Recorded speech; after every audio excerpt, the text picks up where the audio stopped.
It was a clear steel-blue day.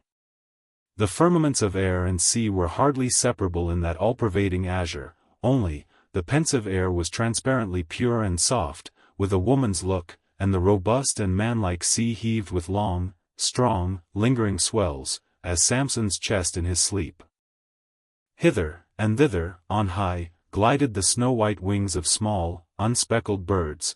These were the gentle thoughts of the feminine air, but to and fro in the deeps, far down in the bottomless blue, rushed mighty leviathans, swordfish, and sharks, and these were the strong, troubled, murderous thinkings of the masculine sea. But though thus contrasting within, the contrast was only in shades and shadows without. Those two seemed one. It was only the sex, as it were, that distinguished them.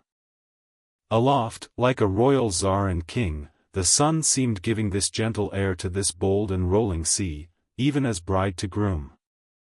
And at the girdling line of the horizon, a soft and tremulous motion, most seen here at the equator, denoted the fond, throbbing trust, the loving alarms, with which the poor bride gave her bosom away.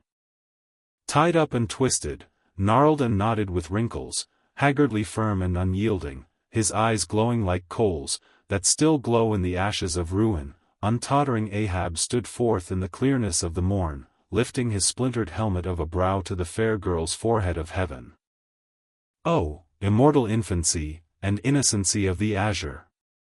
Invisible winged creatures that frolic all round us! Sweet childhood of air and sky! How oblivious were ye of old Ahab's close-coiled woe! But so have I seen little Miriam and Martha, laughing-eyed elves, heedlessly gambol around their old sire, sporting with the circle of singed locks which grew on the marge of that burnt-out crater of his brain. Slowly crossing the deck from the scuttle, Ahab leaned over the side and watched how his shadow in the water sank and sank to his gaze, the more and the more that he strove to pierce the profundity. But the lovely aromas in that enchanted air did at last seem to dispel, for a moment, the cankerous thing in his soul. That glad, happy air, that winsome sky, did at last stroke and caress him. The stepmother world, so long cruel, forbidding, now threw affectionate arms round his stubborn neck, and did seem to joyously sob over him, as if over one, that however wilful and erring, she could yet find it in her heart to save and to bless. From beneath his slouched hat Ahab dropped a tear into the sea, nor did all the Pacific contain such wealth as that one we drop. Starbuck saw the old man, saw him, how he heavily leaned over the side, and he seemed to hear in his own true heart the measureless sobbing that stole out of the center of the serenity around. Careful not to touch him, or be noticed by him, he yet drew near to him, and stood there. Ahab turned. Starbuck. Sir. Oh, Starbuck. It is a mild, mild wind, and a mild-looking sky.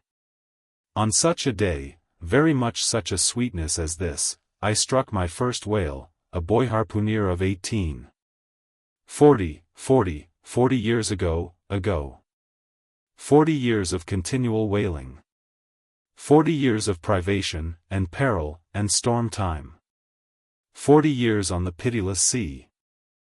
For 40 years has Ahab forsaken the peaceful land, for 40 years to make war on the horrors of the deep.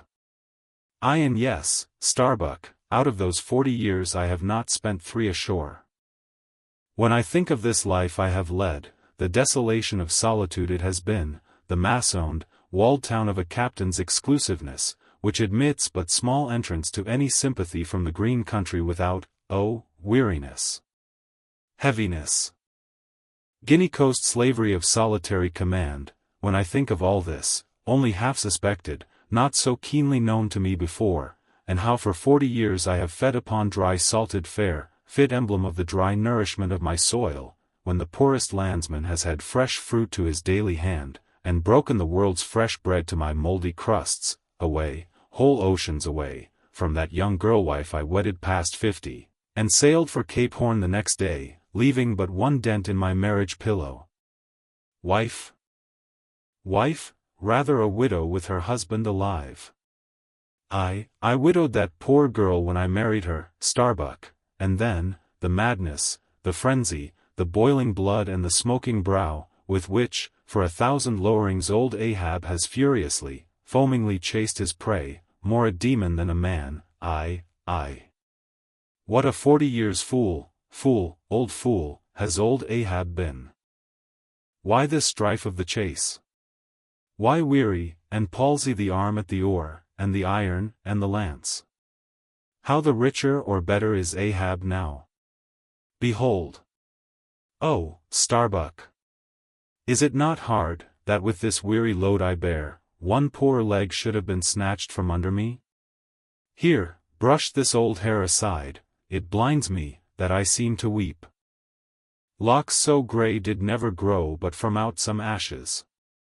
But do I look very old, so very, very old, Starbuck? I feel deadly faint, bowed, and humped, as though I were Adam, staggering beneath the piled centuries since paradise. God!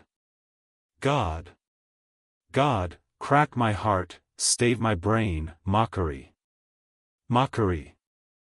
Bitter, biting mockery of grey hairs, have I lived enough joy to wear ye, and seem and feel thus intolerably old?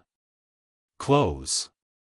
Stand close to me, Starbuck, let me look into a human eye, it is better than to gaze into sea or sky, better than to gaze upon God. By the green land, by the bright hearthstone.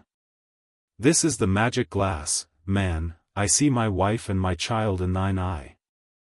No, stay on board, lower not when I do, when branded Ahab gives chase to Moby Dick.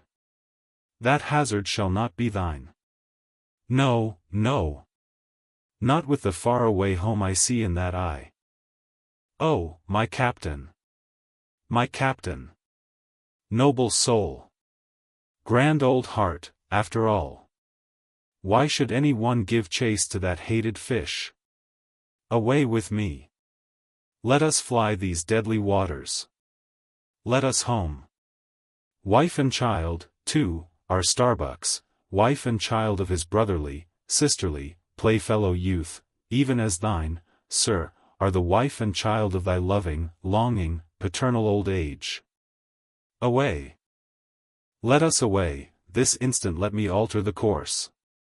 How cheerily, how hilariously, oh my captain, would we bowl on our way to see old Nantucket again. I think, sir, they have some such mild blue days, even as this, in Nantucket. They have. I have seen them, some summer days in the morning. About this time, yes, it is his noon nap now, the boy vivaciously wakes, sits up in bed, and his mother tells him of me, of cannibal old me, how I am abroad upon the deep, but will yet come back to dance him again. 'Tis my Mary herself. She promised that my boy, every morning, should be carried to the hill to catch the first glimpse of his father's sail. Yes. No more. It is done. We head for Nantucket. Come, my captain, study out the course, and let us away. See. The boy's face from the window. The boy's hand on the hill. But Ahab's glance was averted, like a blighted fruit tree he shook, and cast his last, cindered apple to the soil. What is it? What nameless, inscrutable, unearthly thing is it? What cozening, hidden lord and master, and cruel, remorseless emperor commands me, that against all natural lovings and longings, I so keep pushing, and crowding, and jamming myself on all the time, recklessly making me ready to do what in my own proper, natural heart, I durst not so much as dare? Is Ahab? Is it I, God, or who, that lifts this arm? But if the great sun move not of himself, but is as an errand boy in heaven, nor one single star can revolve, but by some invisible power, how then can this one small heart beat, this one small brain think thoughts, unless God does that beating, does that thinking, does that living, and not I? By heaven, man, we are turned round and round in this world, like yonder windlass, and fate is the handspike. And all the time, lo! That smiling sky, and this unsound sea. Look! See yon albacore. Who put it into him to chase and fong that flying fish? Where do murderers go, man? Who's to doom, when the judge himself is dragged to the bar? But it is a mild, mild wind, and a mild-looking sky, and the air smells now, as if it blew from a faraway meadow. They have been making hay somewhere under the slopes of the Andes, Starbuck, and the mowers are sleeping among the new-mown hay.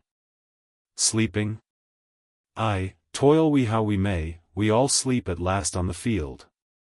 Sleep? Aye, and rust amid greenness, as last year's scythes flung down, and left in the half-cut swaths, Starbuck. But blanched to a corpse's hue with despair, the mate had stolen away. Ahab crossed the deck to gaze over on the other side, but started at two reflected, fixed eyes in the water there. Fedallah was motionlessly leaning over the same rail.